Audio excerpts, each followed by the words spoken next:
오늘 김민석 국무총리 후보자의 인사청문회가 10시에 있습니다. 청문회 직전까지도 새로운 또 논란 계속 나오고 있는 상황인데 그 내용은 잠시 후에 전해드리기로 하고, 어제 이재명 대통령은 11개 부처 장관을 지명하는 대규모 인선을 단행했습니다.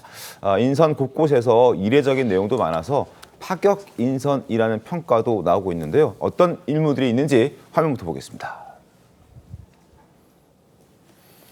안규백 의원이 국방부 장관으로 지명됐습니다. 정동영 의원 통일부 장관, 김성환 의원 환경부 장관, 그리고 전재수 의원 해수부 장관, 강선우 의원은 여가부 장관으로 지명이 됐고요. 다음 장 보겠습니다. 조현 외교부 장관 지명자, 배경훈 과기부 장관 지명자, 그리고 한성수 중기부 장관 지명자, 그리고 김영훈 고용노동부 장관 지명자, 권오을 보훈부 지명자, 이렇게 10명의 기존에 또 있었던 농림수산부 장관까지 유임이 되면서 11명이 이제 지명이 됐습니다. 이번 인선에서는 이재명 정부가 홍보했던 국민 추천 제도도 적극적으로 반영했다고 합니다. 강훈식 비서실장 목소리 들어보시죠.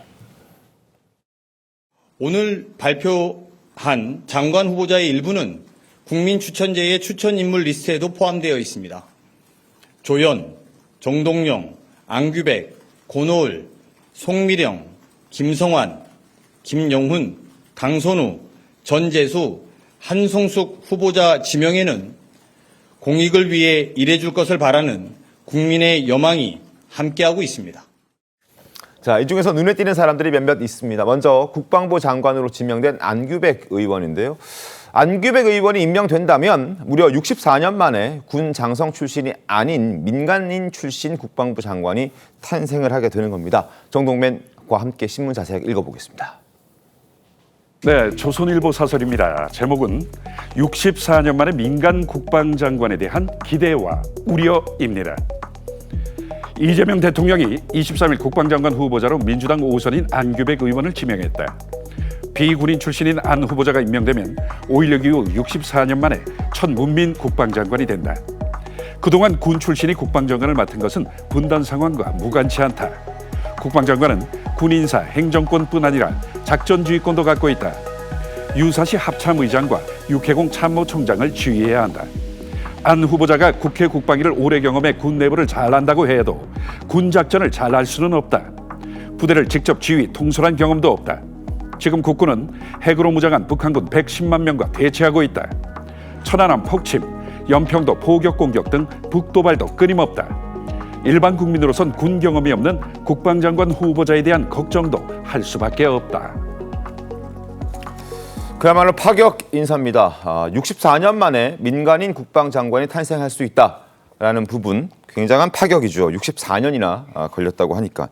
근데 안규백 의원이 또 뭐 방위병 출신이다, 뭐 여러 얘기들이 뒤따르고 있습니다만, 뭐 그거 차치하더라도 군을 지휘 통솔해 본 적이 없는 사람이 국방부 장관이 되는 것에 대해서 파격이라는 측면도 있지만 걱정된다, 우려된다라는 지적들도 있는 게 사실입니다. 김성태 의원 어떻습니까? 물론 안규백 의원이 뭐 국방위원장을 오래 하기도 하고 그렇습니다. 저랑 같이 뭐 국방위원회에서 같이 활동한 경험도 있습니다만, 네. 5선 국회의원 하는 동안에 한 번도 국방위를 떠난 적이 없어요.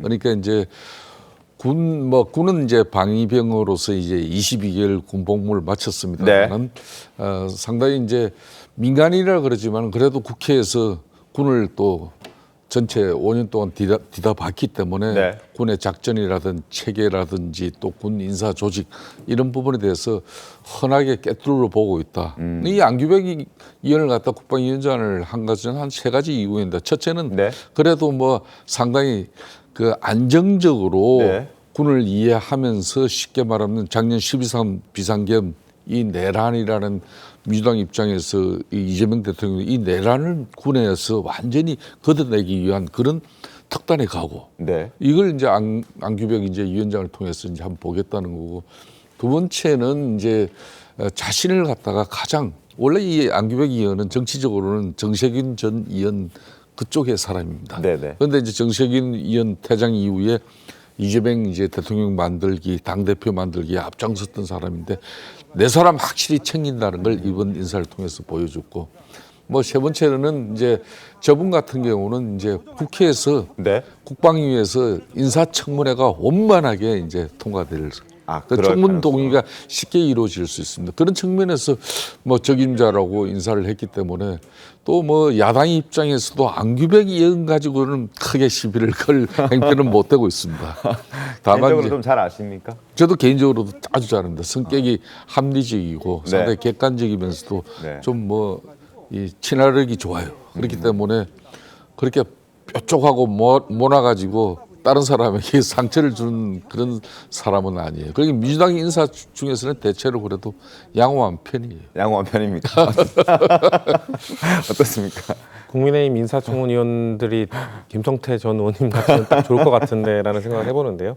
그러니까 말씀하신 것처럼 이 오선 의원이거든요. 네. 그러니까 17년째 생활을 하고 계신데 딱 2년 동안 잠깐 다른 상임위를 했었고 15년째 계속 국방위만 하셨던 분입니다. 그만큼 전문성을 갖고 있는 분인데 네. 사실 국민들께서는 좀 궁금해하실 수가 있는 게 국방위는 비인기 상임이에요. 그러니까 국회의원들은 사실 뭐 국토위나 네. 교육이나 지역구 뭔가 그런 현안에 좀 도움이 될 수 있는 상임위를 선호하거든요. 네. 그렇기 때문에 국방위는 사실상 군인 출신 아니면 좀 힘이 없어서 밀려난 분들이 많이 갑니다. 비인기 상임임에도 불구하고 왜 안규백 의원은 국방위만 고집했을까? 이거에 대해서 안규백 의원이 인터뷰를 통해서 본인이 과거에 밝힌 적이 있었는데요. 본인의 소신은 일단 국민의 그 목숨과 생명을 지키는데 헌신할 수 있다는 게 매력적이었다고 말씀하셨고, 그리고 본인의 소신은 또 우물을 파려면 10년 이상 파야 된다라는 네. 또 생각을 갖고 있었기 때문에 본인은 국방위를 하면서 무조건 10년 이상 해가지고 전문성을 쌓겠다라는 그 마인드가 있었다고 합니다. 그렇기 때문에 국방위만 15년째 하고 있기 때문에 네. 일간의 우려를 갖고 있는 군 장성 출신들이 해야 된다는 이유가 군의 그런 위계 조직, 위계 네. 질서 이런 것들을 좀 파악하고 있어야 군을 통솔할 수 있는 건 아니냐라는 얘기를 하는 건데 15년 동안 충분히 전문성을 활용하면서 저는 그거에 대한 그 소양을 길렀다라는 확신을 갖고 있고요. 그리고 다 기피하는 이유 중 또 하나가 군 출신이 아니면 확실히 국방위로 활동하기 위해서는 군 내부의 정보나 이런 것들을 좀 빠삭하게 알고 있어야 도움이 되거든요. 근데 그런 것들을 단기간에 쌓기 어렵기 때문에 다들 기피했던 건데 아무래도 안규백 위원장 같은 경우는 10년 이상 국방위 활동을 하면서 군 내부의 다양한 인사, 인맥 이런 것들 갖추고 있기 때문에 국방위 활동하는데 전혀 문제가 없었던 것이거든요. 그렇기 때문에 아마 군내 전문성에 대해서는 전 인사청문회를 통해서 밝혀질 거라고 생각합니다. 네. 아마 국민의힘 의원들이 군 전문성에 대해서 날카로운 질의를 할 건데 그걸 어떻게 방어하고 어떻게 대답하는지를 보면서 국방부 장관으로서의 자격이 있는지 국민들께서 보시면 되지 않을까 이렇게 말씀드리고 싶습니다. 알겠습니다. 5선 중에 딱 2년이라 그러셨죠? 예. 국토위에 몸담았던 걸 제외하고 나면 무려 지금 15년째 국방위에서만 활동했던 안규백 의원이기 때문에 국방부 장관으로서의 역할을 충실히 수행할 수 있을 것이다라는 얘기가 나오고 있는데 인사청문 과정도 제가 한번 지켜보도록 하겠습니다. 그리고 양강 변호사님, 이번에는 또 현역 의원이 6명이나 또 장관 후보자에 오르는 일이 있었습니다. 이 부분 어떻게 좀 보셨습니까? 아무래도 좀 검증을 통과하기가 쉽지 않았나 그런 측면을 많이 고려하지 않았나 싶고요. 사실 지금 같은 경우에 이제 정권이 바뀌었는데도 이전 정부의 장관들하고 같이 국무회의를 하고 있잖아요. 네. 법안도 처리를 하고 있고 그래서 하루빨리 이제 새 진영을 갖춰야 되는 지금 이 이재명 정부 입장에서는 네. 이 청문회 문턱을 좀 수월하게 넘는 그런 측면을 고려하지 않았겠나라는 생각이 듭니다.